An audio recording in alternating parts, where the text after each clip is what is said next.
हम पैसे कमाते हैं, सेव करते हैं और फिर इन्वेस्ट करते हैं म्यूचुअल फंड्स में, लेकिन नॉमिनेशन करना भूल जाते हैं। बहुत सारे फोलियोज अभी भी ऐसे हैं जिसमें नॉमिनेशंस नहीं है। तो सेबी ने डेडलाइन दिया था कि 31 मार्च 2023 तक आपको सारे म्यूचुअल फंड फोलियोज में नॉमिनी करना है, नहीं तो आपके म्यूचुअल फंड फोलियोज फ्रीज हो जाएंगे, आप उनमें ट्रांजैक्ट नहीं कर पाएंगे। लेकिन ये आपकी डेडलाइन एक्सटेंड कर दी थी 30 सितंबर को। तो अभी भी हमारे पास टाइम है कि म्यूचुअल फंड्स में हम नॉमिनी कर ले, not just to meet the SEBI's deadline but हमारे अपने लिए। नॉमिनेशन क्यों इंपॉर्टेंट है वो आप लोग बहुत अच्छे से जानते हैं। आपका जो हार्ड अर्न मनी है आप वो इन्वेस्ट करते हैं, और जब नॉमिनी को वो पैसा लेना हो आपके बाद, अगर उनको इधर उधर भागना पड़े, धक्के खाना पड़े, सादा डॉक्यूमेंट्स देना पड़े, एफिडेविट्स बनवा के देना पड़े, तो वो अच्छी बात नहीं है। तो इससे बेटर है कि हम नॉमिनेशन ही कर दें, जो कि बिल्कुल सिंपल और इनएक्सपेंसिव तरीका है जिससे कि नॉमिनी आसानी से क्लेम कर सकता है mutual fund units after you. तो म्यूचुअल फंड्स में ट्रांसमिशन होता है। अगर मैं म्यूचुअल फंड यूनिट्स होल्ड कर रही हूँ, मैंने म्यूचुअल फंड में इन्वेस्ट करा है, मेरे बाद मेरे हस्बैंड को या मेरे नॉमिनी को वो पैसा ट्रांसमिट हो जाएगा, मतलब वो यूनिट्स उनके नाम पे ट्रांसफर हो जाएंगे, उसको बोलते हैं ट्रांसमिशन ऑफ म्यूचुअल फंड। तो आज हम उसी के बारे में बात करेंगे कि ट्रांसमिशन ऑफ म्यूचुअल फंड्स का प्रोसेस क्या है, क्या क्या डॉक्यूमेंटेशन लगती है और टैट क्या है, टर्न अराउंड टाइम क्या है। वीडियो शुरू करने से पहले अपने आपको इंट्रोड्यूस करना चाहूंगी। मेरा नाम है गुरलीन कौटिकू, मैं हूँ सर्टिफाइड फाइनेंशियल प्लानर। हर वीक आपके लिए वीडियोस लेकर आती हूँ जिससे कि आपकी पर्सनल फाइनेंशियल लाइफ इजी और हैप्पी बन पाए, क्योंकि हमारी कंपनी की टैगलाइन भी यही है, creating a wealth of happiness. चलते हैं आपके लिए वेल्थ ऑफ हैप्पीनेस क्रिएट करने, आपको बताने की ट्रांसमिशन ऑफ म्यूचुअल फंड्स का प्रोसेस कैसे होता है और कितना सिंपल है अगर आप नॉमिनेशन कर दें तो। जैसे कि मैंने बात करी कि ट्रांसमिशन ऑफ म्यूचुअल फंड्स का प्रोसेस है कि यूनिट्स ट्रांसफर हो जाते हैं नॉमिनी के नाम पे या लीगल हायर या बेनिफिशियरी के नाम पे। It is unlike FD. FD में क्या होता है कि आपकी कोई एफडी है तो आपके बाद आपके नॉमिनी को वो ट्रांसफर कर दी जाती है, तो फंड्स उनके पास आ जाते हैं, तो ट्रांसमिशन हो जाता है। अपने हिसाब से बेनिफिशियरी मार्केट वैल्यू के हिसाब से जब भी एग्जिट करना चाहे म्यूचुअल फंड्स में से एग्जिट कर सकते हैं, वो उनकी चॉइस है। तो यहाँ पे हम 5 डिफरेंट सिनेरियोज के बारे में बात करेंगे कि म्यूचुअल फंड की ट्रांसमिशन कैसे की जाती है। सबसे पहला और मोस्ट कॉमन सिनेरियो जहाँ पे सिंगल होल्डिंग है या सारे जितने भी होल्डर्स हैं 1, 2 या 3 होल्डर्स हैं, they have expired and nomination is there. तो वहां पे प्रोसेस क्या रहता है, क्या डॉक्यूमेंटेशन लगता है और कैसे होता है। तो ये सारी डिटेल्स जो मैं बात करने जा रही हूँ, ये सारे फॉर्म्स और जो हम बात करेंगे ये एम्फी की वेबसाइट पे अवेलेबल है। एम्फी का लिंक भी मैं नीचे शेयर कर रही हूँ, आप लोग वहां से भी डाउनलोड कर सकते हैं। तो सबसे पहला ट्रांसमिशन रिक्वेस्ट फॉर्म लगेगा, वो फॉर्म भर के देंगे, जो भी नॉमिनी है वो फॉर्म भरेंगे, जिसको हम फॉर्म बोलते हैं फॉर्म T3। तो वो नॉमिनी फिल करेंगे ताकि यूनिट्स उनके नाम पे ट्रांसमिशन हो पाए। तो सारी इन्फॉर्मेशन फिल की जाएगी, जैसे कि आपका फोलियो नंबर, कितने नंबर ऑफ यूनिट्स है, स्कीम नेम क्या है, स्कीम टाइप क्या है, और आपके नाम पे ट्रांसफर हो रही है तो उसकी डिटेल्स। और उसके साथ लगेगा death certificate of unit holder. तो जिनके नाम पे फोलियो था, आपके नाम पे ट्रांसमिशन हो रहा है, तो उनका डेथ सर्टिफिकेट लगेगा इसमें। सो डेथ सर्टिफिकेट या तो आप ओरिजिनल कॉपी दे दें, या death certificate should be attested bye notary या गजेटेड ऑफिसर, वो ही मानेगी एसेट मैनेजमेंट कंपनी, उसके बिना फोटोकॉपी सिर्फ नहीं चलेगी। थर्ड है बर्थ सर्टिफिकेट की कॉपी लगेगी अगर नॉमिनी माइनर है तो। फोर्थ, आपके केवाईसी डॉक्यूमेंट जैसे कि पैन कार्ड लगेगा नॉमिनी का, अगर माइनर है नॉमिनी तो गार्जियन का पैन कार्ड लगेगा। फिफ्थ, केवाईसी लगेगा फॉर दी नॉमिनी। अगर आपका केवाईसी ऑलरेडी हुआ है तो केवाईसी का आप प्रिंट लगा सकते हैं, नहीं तो केवाईसी फॉर्म फिल करके आपको देना पड़ेगा along with the required documents, जो आपके pan, Aadhaar, voter I card, photograph, जो भी रिक्वायर्ड डॉक्यूमेंट्स है उसके साथ आपको केवाईसी फॉर्म भर के देना रहेगा। सिक्स्थ, आपको कैंसिल चेक देना पड़ेगा जहां पे जो आपका बैंक रजिस्टर आप कराना चाहते हैं, जो ट्रांसमिशन होंगे यूनिट्स उस फोलियो में। कैंसिल चेक पे नेम प्री प्रिंटेड होना चाहिए, अगर नहीं है तो साथ में बैंक स्टेटमेंट देनी पड़ेगी, या आप बैंक की पासबुक कॉपी ओरिजिनल वहां पे दिखा सकते हैं म्यूचुअल फंड के ऑफिस में। साथ में ही एक सिग्नेचर अटेस्टेशन फॉर्म होता है जो आपको अलग अलग म्यूचुअल फंड के लिए कराना पड़ता है। आपके बैंक से आपको सिग्नेचर अटेस्ट कराने होते हैं, वेरीफाई कराने होते हैं कि आपका वहां पे अकाउंट है। आप अकाउंट डिटेल्स फिल करके जाएंगे उस फॉर्म पे, और वो बैंकर आपका सिग्नेचर वेरीफाई करेंगे along with their employ code, name and designation. वो साथ में कैंसिल चेक के साथ आपको सबमिट करना होता है as your bank proof. Last में अगर ट्रांसमिशन अमाउंट 2 लाख तक है तो ये प्रोसेस है, अगर 2 लाख से ऊपर है तो एक और डॉक्यूमेंटेशन लगता है।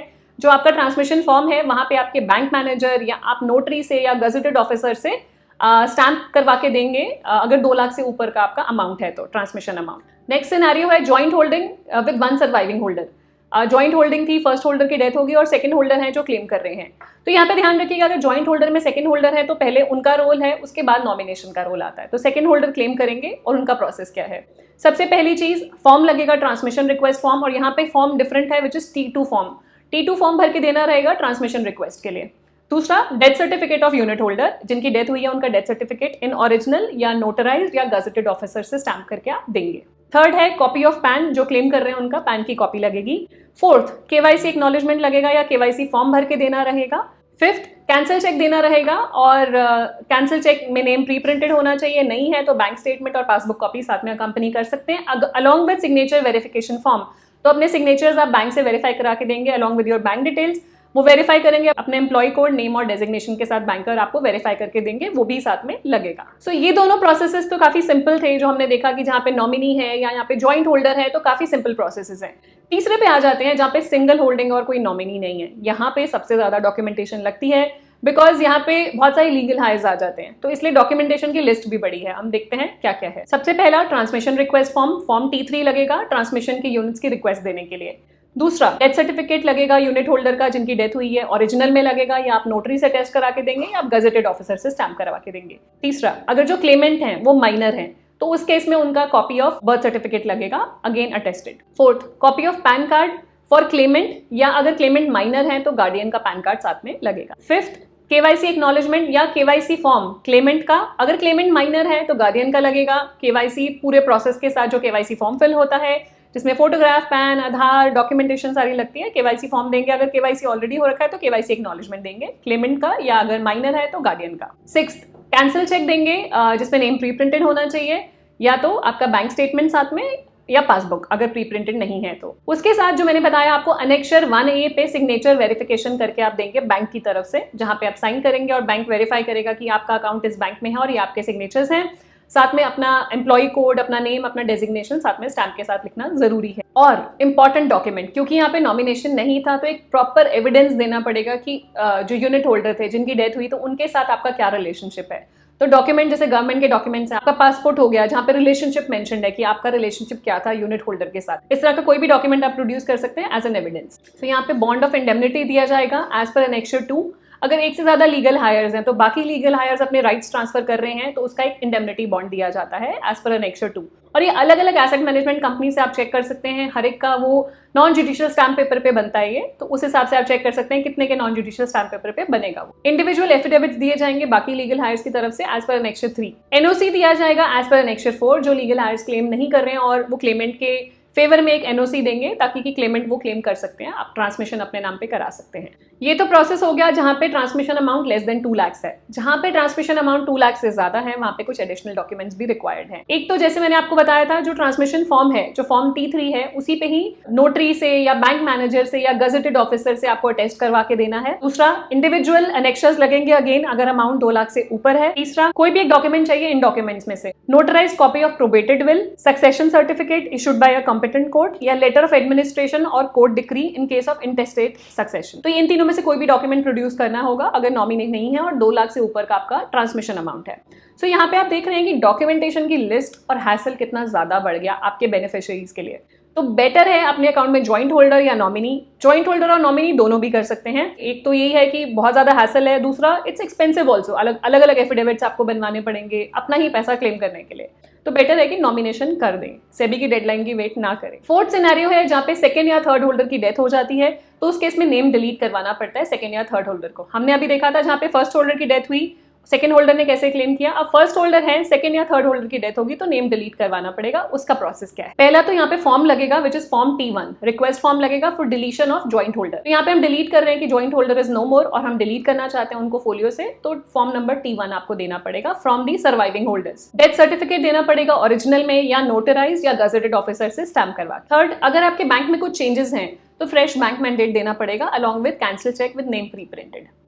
फोर्थ, अगर नॉमिनेशन आप चेंज करना चाहते हैं, जो पुराना नॉमिनेशन था वो पुराने ज्वाइंट होल्डर्स के हिसाब से था, आप नॉमिनेशन को चेंज करना चाहते हैं तो फ्रेश नॉमिनेशन फॉर्म भी साथ में आप देंगे। फिफ्थ, केवाईसी एक्नॉलेजमेंट, बाकी के जो यूनिट होल्डर्स अगर वो केवाईसी कंप्लाइंट नहीं है केवाईसी फॉर्म भर के देंगे, अदरवाइज केवाईसी एक्नॉलेजमेंट देना पड़ेगा बाकी के यूनिट होल्डर्स के इस रिक्वेस्ट के साथ। लास्ट सिनेरियो हम लेंगे जहां पे हमें कर्ता चेंज करना है एचयूएफ में। जो कर्ता थे एचयूएफ में उनकी डेथ हो गई तो अब क्या होगा, एचयूएफ तो एज इट इज चलती जाएगी लेकिन कर्ता चेंज हो जाएंगे आपके एचयूएफ के अंडर। तो यहाँ पे उसका प्रोसेस हम शेयर करेंगे कि क्या प्रोसेस है। सो सबसे पहले आपको अगर कर्ता चेंज करना है म्यूचुअल फंड्स में, उससे पहले आपको बैंक में कर्ता चेंज कराना होता है। अपने बैंक में विजिट करेंगे जहाँ पे आपका एचयूएफ अकाउंट है, वहां पे आप कर्ता चेंज कर रहे हैं तो न्यू कर्ता रिक्वेस्ट करेंगे।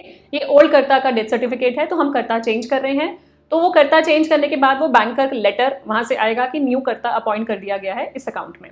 फिर उसके बाद हम म्यूचुअल फंड का प्रोसेस स्टार्ट करेंगे। यहाँ पे रिक्वेस्ट फॉर्म लगेगा, form number T4। Form number T4 भरा जाएगा बाय न्यू करता और रिक्वेस्ट ऑफ चेंज इन करता और रीजन मेंशन किया जाएगा कि क्यों चेंज कर रहे हैं, बिकॉज ऑफ डेथ। दूसरा, डेथ सर्टिफिकेट लगेगा for the disease member for करता, ओरिजिनल में या नोटराइज या गजेटेड ऑफिसर से स्टैम्प करवा के। थर्ड, जो मैं आपको बोल रही थी बैंक ने जो लेटर दिया है, तो बैंक के एक लेटर देंगे जिसमें वो बताएंगे कि ये न्यू करता है और न्यू करता के सिग्नेचर वेरीफाई करके देंगे कि ये न्यू करता हमारे रिकॉर्ड्स में ऐड हो गए हैं और इनके सिग्नेचर ये हैं। वेरीफाई जो करके देंगे, उनका name, designation, employ code mention होना जरूरी है, जहां पे वो सर्टिफाई करेंगे, जहां पे वो वेरीफाई करेंगे आपके सिग्नेचर्स एज अ न्यू करता। केवाईसी एक्नॉलेजमेंट या केवाईसी कंप्लाइंट नहीं है तो न्यू केवाईसी फॉर्म भर के न्यू करता का वो डॉक्यूमेंट भी साथ में लगेगा। इंडेमनिटी बॉन्ड लगेगा एज पर एनेक्सर 5, जो बाकी के जो को पार्टनर्स हैं वो साइन करके देंगे फॉर अपॉइंटमेंट ऑफ न्यू करता। Indemnity bond as per annexure 5 sign किया जाएगा न्यू करता से, और जो बाकी के को पार्टनर हैं HUF में वो भी साइन करेंगे दिस एनेक्सर 5। अगर ट्रांसमिशन अमाउंट 2 लाख तक है तो आपको एविडेंस प्रोवाइड करना होगा